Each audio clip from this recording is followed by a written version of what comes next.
बिस्मिल्लाहिर्रहमानिर्रहीम, अस्सलाम वालेकुम। एवन टीवी के न्यूज स्टूडियो से मैं हूं अली शाबास्ती। शामिल करेंगे न्यूज हेडलाइंस।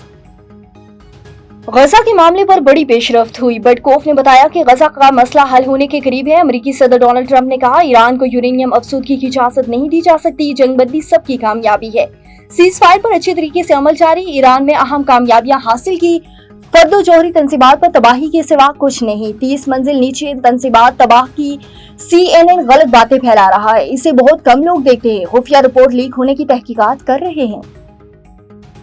ईरानी पार्लियामेंट में IAEA से ताउन मुअत्तल करने का बिल मंजूर। 221 अरकान ने बिल के हक में वोट दिए। मुखालफत में कोई वोट नहीं आया। जौहरी तंसीबात पर सिक्योरिटी जमानत के बगैर मुआयना कारों का दाखिला बंद होगा।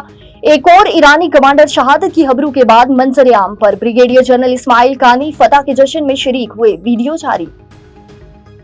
बानी की हदायत के बगैर रातों रात बजट क्यों मंजूर हुआ? PTI खैबर पख्तूनख्वा की पार्लिमानी पार्टी में इख्तलाफात। 2 MPs की मुखालफत। बजट के दौरान वोट नहीं दिया, सिर्फ बानी चेयरमैन के वफादार हैं। माइनस बानी की बातें मफरूजा हैं। वजीर आला खैबर पख्तूनख्वा अली अमीन गंडापुर की मीडिया से गुफ्तगू। कहा, बानी हुक्म दें तो 1 मिनट में KP हुकूमत खत्म कर दूं।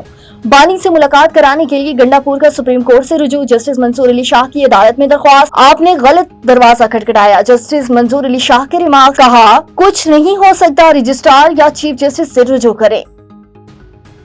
और हुकूमत माशी मैदान में दुरुस्त सिमत में गामजन। वो दिन गए जब वजीर आला हेलीकॉप्टर पर आया करते थे। वजीर खजाना मोहम्मद औरंगजेब का कौमी असम्बली में इजहार ख्याल।